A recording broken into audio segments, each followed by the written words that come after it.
한국인의 정통 주간신문 일요서울 1350호가 발행됐습니다. 일요서울 TV 시청자 여러분의 많은 관심과 성원 부탁드립니다. 안녕하십니까. 일요서울 TV 주간 박종진입니다. 네. 여기는 인천 서구을. 그러니까 인천 서구의 완정역이라고 있습니다. 지하철 인천도 1호선이 있고요. 2호선이 있는데 인천 지하철 2호선 완정역 2번 출구 앞에 있는 그 박종진 인천 서구을 국회의원 선거 캠프입니다. 요즘 매일 이곳으로 출근을 해서 선거운동을 하고 있습니다. 근데 사실 사무실 안에는 없습니다. 네, 밖에만 있습니다. 아침부터 지하철역 인사하고요. 낮에도 상가 많이 다니고요. 저녁에도 식당 등등. 그리고 많은 사람들을 만나고 이야기를 듣고 그렇게 이곳에서 지내고 있습니다. 많은 시민들 만나고 구석구석 다양한 곳을 다니고 있는데 인천 시민들뿐만 아니라 시청자분들도 여러 가지 궁금한 것들에 대해서 저에게 질문을 많이 합니다. 근데 이 질문을 제가 뽑은 건 아니고 여기 우리 또 기자분들이 뽑아가지고 와서 질문이 좀 날카롭습니다. 하나하나 답변해 드리는 시간을 갖도록 하겠습니다. 자, 박종진 왜 인천에서 출마하나? 이런 질문을 많이 받습니다. 제가 젊었을 때 인천에서 좀 살았습니다. 왜 살았냐? 이것까지는 묻지 마십시오. 인천하고 서울은요, 사실은 가깝습니다. 여러분들이 생각하는 것보다 훨씬 가깝습니다. 특히 강서구 쪽에서는 강남 가는 것보다 여기 인천 서구가 훨씬 가깝습니다. 지하철로 2정거장밖에 되지 않습니다. 그러니까 인천하고 서울은 제가 볼 때 그냥 한 도시로 해도 된다 이런 생각이 듭니다. 경기도지사였던 남경필 지사가 인천, 서울, 경기는 합쳐져야지 제대로 발전을 할 수 있다. 도로도 그렇고 여러 가지 광역 교통망도 그렇고요. 지하철도 그렇고 이게 더욱 발전할 수 있다. 이렇게 얘기하는데 저는 그 의견에 100% 동감합니다. 이걸 뭐 서울이다 인천에 왜 왔냐 이렇게 따지는 게 저는 지금은 좀 글로벌 시대인데 아직도 우리가 그걸 따지고 앉아 있다는 게 난 좀 답답한 부분이 있습니다. 네, 서울과 인천은 사실 바로 눈앞에 있는 도시다. 네, 이런 얘기를 해주고 싶습니다. 서구을은 어떤 지역인가? 여기를 왜 왔느냐? 서구을은요, 제가 필요한 지역입니다. 왜냐하면 제가 장점이 뭡니까? 압도적 추진력을 갖고 있지 않습니까? 압도적 추진력. 이 압도적 추진력을 펼칠 수 있는 곳이다, 서구을은. 여기가 검단 신도시부터 시작해서 앞으로도 신도시 건설이 활발히 이루어지고 있는 도시고요. 그 다음에 지하철 5호선, 9호선, 이제 뭐 일산대교 끊어진 거, 네, 그것도 제가 만약 국회의원이 되면 바로 연결을 해야 되겠죠. 앞으로 무궁무진하게 발전 가능성이 있다. 그리고 여기는 도시도인 것 같지만 또 시골인 것 같기도 하고 서울하고 지하철 2호선 그러니까 2정거장 차이인데 뭐 약간 헷갈릴 수 있는 시골과 도시와 농촌이 혼재되어 있는 곳입니다. 그리고 앞으로 발전 가능성이 굉장히 높고요. 땅은 엄청나게 크고요. 우리 서구 을 지역만 해도 서울의 거의 반 가까이 되는 걸로 제가 지금 면적상으로 알고 있는데요. 굉장히 큰 도시입니다. 그래서 이 지역이 아주 발전 가능성이 무궁무진하다. 그래서 저같이 강력한 어떤 리더십 그리고 강력한 추진력을 갖고 있는 사람이 이 지역에 맞다. 이런 생각을 들었습니다. 그리고 지금 여기는 이제 민주당 국회의원이 하는 지역이고요. 네, 민주당이 굉장히 우세한 지역입니다. 그래서 저는 미래통합당 후보로서 이곳에서 험지에서 뭔가 굉장히 의미 있는 전투를 하고 싶다. 그런 뜻에서 서구을 미래지향적이고 대한민국의 관문이고 여러분들 그 인천공항에서 오면 청라 IC라 그래서 톨게이트 있습니다. 그 톨게이트 양쪽이 전부 제 지역구입니다.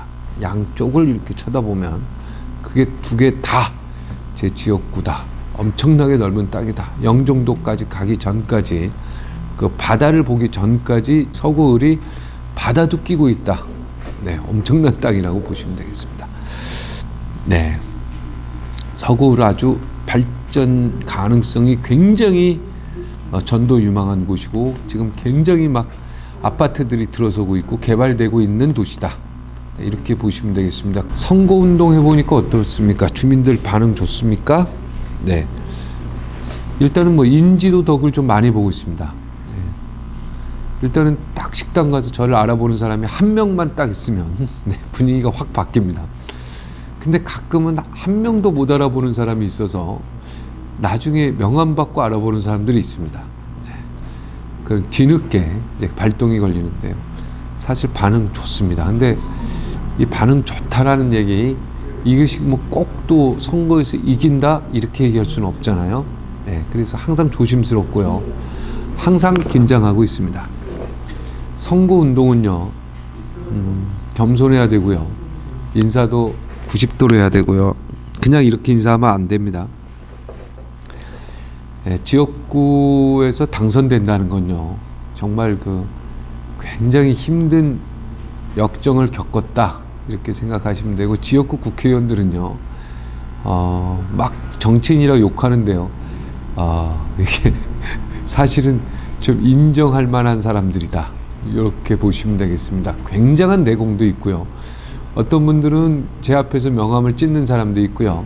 어떤 사람들은 이렇게 아는 사람도 있고요. 뭐 다양한 사람들이 있습니다. 그럴 때마다 내공을 길러가지고 네, 겸손하게 명함 안 받는 사람도 많죠. 코로나가 뭐 이 번창하기 이전에도 그랬고 이후에도 그랬고 명함 안 받는 사람 많습니다. 의외로.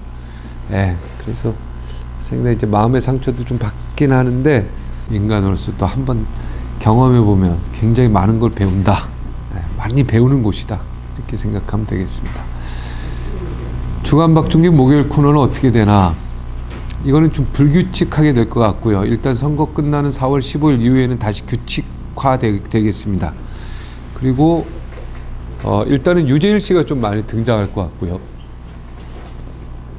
그다음에 이제 재선거운동 관련해서 유튜브는 이제 선거법에 관련이 없다고, 남을 허위 비방하지만 않으면 유튜브를 통해서 홍보하는 건 문제가 없다고 제가 선관위에서 이제 이야기를 들어서 제 유튜브를 통해서 앞으로 저에 대한 여러 가지 소식을 전해드리도록 하겠습니다. 시청자 여러분, 많은 시청 바라겠습니다. 민주당 강세 지역인데 사업 질문, 현재 상황은 어떠냐? 지금 박빙이라고 보시면 되겠습니다. 5대5. 네, 저는 그렇게 믿고 싶습니다. 아직 여론조사 발표된 곳이 없습니다. 뭐 다른 방송국에서 치열하게 싸우고 있는 지역들은 뭐 접점 지역이라고 하나요? 네, 접전 지역은 굉장히 이렇게 언론에 보도가 많이 되는데 여기는 그런 지역이 아닌가 봐요. 언론에 보도가 안 되고, 또 제가 또 여론조사를 하면 이 결과가 이기든 지든 나올 거 아닙니까? 만약 결과가 이기면 또 자만할 것 같고요. 결과가 지면 또 위축될 것 같고, 결과가 박빙으로 나오는 게 가장 좋은데 박빙으로 나오게끔 제가 또 조작할 수도 없고, 그래서 사실 여론조사를 하기가 굉장히 조심스럽습니다. 그래서 하긴 해야 되는데 언제 해야 될지 지금 우리 스텝진하고 고민하고 있습니다. 여론조사에 또 이렇게 응하시는 분들의 그 표본조사가 굉장히 또 어렵고요. 그리고 저도 지금까지 여론조사 전화 오면 한 번도 안 받았거든요. 그런 분들이 전부 대다수이기 때문에 이 여론조사에 대한 신뢰성, 이런 부분도 어떻게 보면은 이 중도 세력들이 전혀 전화를 안 받기 때문에 이 부분에 대해서도 사실은 좀 물음표를 찍고 있는 부분들이 있습니다. 그래서 여론조사가 제가 볼 때는 지금 여론조사 결과는 별로 의미가 없지 않나 이런 생각을 좀 듭니다. 지금 각지에서 여론조사하고 있는데 지금 여론조사하고 아마 선거 결과하고는 또 많이 다를 수도 있다, 이런 생각을 했고, 과거에 정치부 기자 시절에 기사 많이 쓸 때 보면 진짜로 한 달 전 여론조사는 선거 결과하고 결코 비슷하지 않다. 많이 바뀌는 것 같아요. 한 50%는 바뀌었던 기억이 있습니다. 쓰레기 매립지에 대해서 기사도 많고 말도 많습니다. 한마디 한다면 그 쓰레기 매립지 굉장히 어려운 문제입니다. 쓰레기 매립지 이 문제를 위해서요, 이곳에 어마어마한 많은 단체들도 있고요, 또 주민단체들도 있고요, 그리고 논문들도 많고요, 이걸로 박사 받으신 분도 여기 있고요. 예, 굉장히 조심스럽다. 제가 우리 인천 지역 합동 국회의원 후보들 이제 인터뷰할 때 한 여기자가 계속 저한테 집요하게 열어서 질문하길래 이 쓰레기 매립 부분에 대해서 약간 오해를 받을 만한 그런 이야기를 잠깐 했다가 좀 완전히요 지금 매도당하고 있고 지금 완전히 왜곡된 기사 속에서 제가 굉장히 힘들어하고 있는데요. 일단 기본적으로 저는 정의와 양심 측면에서 쓰레기 매립장은요, 자기 집 쓰레기는 자기 집에서 처리하는 게 원칙이다. 예를 들어서 우리 아파트 쓰레기를 옆 아파트에 갖다 버리고, 그리고 그 아파트 보고 처리하라고, 그리고 돈 몇 푼 주면서 그 아파트 처리하라고 하는 거는 좀 아니지 않다는 생각이 듭니다. 아니지 않나. 지금 그런 상황입니다. 인천, 서울, 경기의 모든 쓰레기가 저희 지역구로 와서 매립이 되고 있습니다. 이게 단순한 매립 차원의 냄새 차원의 문제가 아니고요. 수많은 화물 트럭차가 지나가면 분진이 나오잖아요. 환경 문제가 굉장히 심각합니다. 물론 차도 막히는 건 두 번째고요.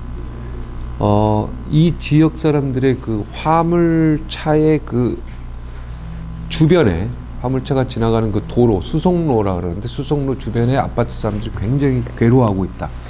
물론 그 지역 사람들도 괴로워하고 있는데 그 지역 매립지 근방에 있는 사람들은 이제 보상금을 좀 받습니다. 제가 알기로 1년에 일정 부분 배상금을 받아서 또 이 배상금 때문에 또 이게 문제가 많습니다. 이 배상금 때문에.